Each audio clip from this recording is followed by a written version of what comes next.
नमस्कार साथियों, सुप्रभात। भगवान श्री रामचंद्र जी और उनके परम अनन्य भक्त श्री हनुमान जी की कृपा आप सभी को मिलती रहे, आप पर बनी रहे। साथियों, हम अपने पहले के 2 भाग के वीडियो में बताया था वृद्धा आश्रम हमारे समाज में या हमारे देश में कहें तो दिन प्रतिदिन बढ़ते जा रहे हैं। इसमें मैंने चिंता जताई थी। इसके विषय में मैं 2 भाग वीडियो बनाया हूँ। जैसा कि मैं बताया था कि आज उसके कारण के विषय में बात करेंगे। तो सबसे पहले साथियों, हम जानना चाहेंगे कि इसकी शुरुआत कहाँ से हुई। इसकी शुरुआत हमारे ख्याल से उसी समय हुई होगी जिस समय कोई ऐसा वृद्ध रहा होगा जिसकी कोई संतान ना हो सकता है आज़ादी के समय जब हमारा भारत आज़ाद हुआ, बहुत से लोग पाकिस्तान से भारत आए, भारत से पाकिस्तान भी गए कुछ लोग। उस समय कुछ लड़ाइयाँ छिड़ी थी जिनमें कुछ लोगों की कोई संतान नहीं बची होंगी, उनके पास ज़मीनें भी नहीं रही होंगी, उनकी सेवा कौन करेगा। इसलिए उनको शायद उनको रहने के लिए, पुनर्स्थापना के लिए ओल्ड एज होम का व्यवस्था की गई होगी। ये मेरा मानना है शायद। लेकिन अगर बात करें तो ये सबसे ज़्यादा कहाँ है,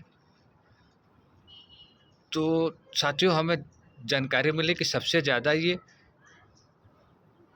बड़े बड़े जो शिक्षित प्रदेश कहे जाते हैं, केरल, तमिलनाडु, गुजरात, महाराष्ट्र, आंध्र प्रदेश जैसे राज्यों में सबसे ज़्यादा वृद्धाश्रम पाए गए। कारण जो शिक्षित लोग हैं उसी राज्य में इसका होना एक चिंता का विषय था। लेकिन जब हमने और गहन अध्ययन किया तो पता चला कि केरल में सबसे ज़्यादा शिक्षित लोग हुए, वो ज़्यादातर लोग अपना देश छोड़ करके विदेश चले गए। फिर उनके जो माता पिता यहाँ पे रह गए, उनको पालने के लिए या उनको देखभाल करने के लिए कोई नहीं बचा, तो उन लोगों ने ही विदेशों वाली परंपरा, जो विदेशों में ओल्ड एज होम यानी कि बूढ़ों लोगों के रहने के लिए घर, ऐसी व्यवस्था की। उसमें ऐसा होता है कि पैसे दिए जाते हैं माँ बाप की सेवा करने के लिए, और जो लोग नौकरी पे रहते हैं वो लोग दूसरे की माँ बाप की सेवा करते हैं। साथियों, जैसे आज हम लोग हॉस्टल बोलते हैं ना, वैसे ही है। बात थोड़ी समझ से परे है। अपने माँ बाप की सेवा दूसरों से कराने के लिए उसके एवज में पैसे दिए जाते हैं।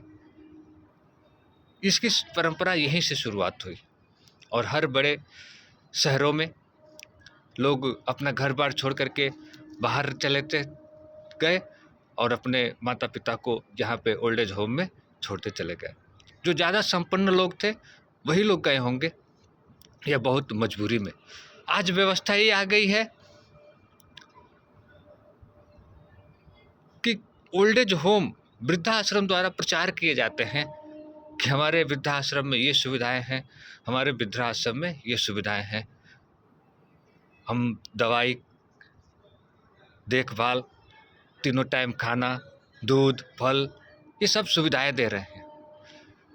साथियों, ये भी एक चिंता का विषय है कि नहीं। जिस प्रकार से हॉस्टल की बड़ाई की जाती है कि हमारे हॉस्टल में ये सुविधा है, हमारे हॉस्टल में ये सुविधा है, आप लोग समझते होंगे कि वृद्धाश्रम फ्री में है। साथियों नहीं, वृद्धाश्रम फ्री में नहीं है। वृद्धाश्रम में भी शुल्क देना पड़ता है। जैसा वृद्धाश्रम है वैसा शुल्क लगता है। 5,000 रुपये महीने से लेकर के 20,000 25,000 रुपये महीने तक का चार्ज देते हैं लोग, उनके बच्चे लोग या उनके जो पालक हैं अपने माँ बाप के सेवा के लिए। जितना महंगा फीस है उतनी बढ़िया सुविधाएं हैं। इसका चलन और तब बढ़ा जब कुछ कथाकार के माध्यम से इसका प्रचार किया जाने लगा। साथियों, माफ़ी चाहूँगा, कहना नहीं चाहिए लेकिन कहना पड़ रहा है। आजकल टीवी के माध्यम से आपको पता चलता होगा कि कुछ लोगों ने अपना वृद्धाश्रम खोला है।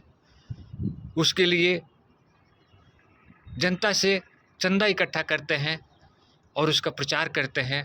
वो सब चीज़ें टीवी पर हमारे बड़े बुजुर्ग देखते हैं तो लगता है कि जो हमारे घर पे सुख सुविधाएं मिल रही हैं उससे कहीं अच्छा तो वृद्धाश्रम ही है। मन है भटक जाता है, इसलिए वो लोग भी घर की चिंताएं छोड़ करके जब उनके बच्चे, उनके पतोहू सेवा नहीं करती हैं तो उन लोगों का भी मन बन जाता है और उनके मन में चिड़चिड़ापन आता है, जिससे वो लोग किसी न किसी दिन अपने बच्चे को बोल देते हैं, तुमसे सेवा हमारी नहीं हो पा रही है तो हमको वृद्धाश्रम में छोड़ आओ। ये भी एक कारण हो सकता है। साथियों, और दूसरे कारण पे मैं बात करूं जो अभी गांव में चल रही है, तो सास को भी थोड़ा संयम रखना होगा, बहू को भी थोड़ा संयम रखना होगा, बच्चे को भी थोड़ा संयम रखना होगा। सास अपने घर की बुराई किसी अन्य व्यक्ति से ना करे, अपने पतोहू की बुराई किसी अन्य व्यक्ति से ना करे, क्योंकि वो बुराई जिस व्यक्ति से करती है वो व्यक्ति अगर आकर के फिर उसके पतोहू को बताएगी तो पतोहू और सास में झगड़ा तो होगा ही। उस बहू के मन में अपने सास के प्रति थोड़ी ईर्ष्या होगी कि हमारे घर की बात दूसरे से क्यों बताती है, और दूसरे लोग उस बात को फिर आकर के जब बहू को बताते हैं तो ये अच्छी नहीं लगती है। क्या बना है, क्या नहीं बना है, क्या खाई हो, ये हमें दूसरे से बताने की क्या ज़रूरत है। अपने घर की बात है, हमें अगर बहुत ज़रूरी पड़ रहा है अपने बच्चे से बताएंगे, अपनी बहू को ही फिर दोबारा समझाएंगे कि बहू तुम्हारे अंदर ये कमी है, इसको सुधार करो। हम जब दूसरे से कहते हैं तो दूसरा उसमें कुछ और लगा बजा करके बहू को बताता है, वहीं से हमारे घर में दरार पड़नी शुरू होती है। साथियों, इसके निवारण के लिए हमें ज़्यादा से ज़्यादा आपस में सामंजस्य बैठाना है और अपने दुख सुख को आपस में बांटना है। माँ हमारी या पिताजी हमारे बूढ़े होते अवस्था में थोड़े चिड़चिड़ेपन होते हैं, उनको घर की जिम्मेदारियाँ की चिंता होती है, वो हमारे समझाने के लिए हमें डांटते हैं या बोलते हैं। उनकी बातों को हमें बुरा नहीं मानना है। वो अगर किसी बात के लिए रोक रहे हैं या कोई चीज़ समझा रहे हैं तो हमें उसको मानना चाहिए। रही बात बुजुर्गों के लिए भी, तो हमारे जो पिता तुल्य माँ बाप हैं, माँ हैं, पिताजी हैं, उन लोगों से भी थोड़ा आप लोग संयम रखिए। घर की बहू अकेली है, उसको बनाने में थोड़ा समय लगेगा। बच्चों को देख रही है, बना रही है, घर का सारा काम कर रही है, वो आपको समय से थोड़ा नहीं दे पा रही है तो आप लोग उसके ऊपर गुस्सा ना हो। वही सेवा करेगी आपकी, वही दवा ले आके आएगी आपकी, वही सारी समस्याओं का हल, वही बच्चे, वही पतोहू आपकी ढूंढेगी। आप लोग उनसे नाराज़ होकर के इधर उधर भागिए नहीं। यही सब छोटी छोटी बातें हैं जो हम लोग आपसी सहमति से इसको सुधार सकते हैं। साथियों, शिक्षित लोग अशिक्षित लोग में कोई समानता नहीं रह जाएगी अगर हम समाज में ऐसे चलेंगे तो। मेरी बात कहाँ तक सही है, कहाँ तक गलत है, आप लोग खुद विचार करिएगा। समझाने के लिए बहुत सारे लोग हैं, समझते आ रहे हैं कितना दिन से, सुधार की ज़रूरत है। इन्हीं सब शुभकामनाओं के साथ आपसे इस भाग के लिए विदा चाहते हैं। सुबह की राम राम, जय श्री कृष्णा, राधे राधे।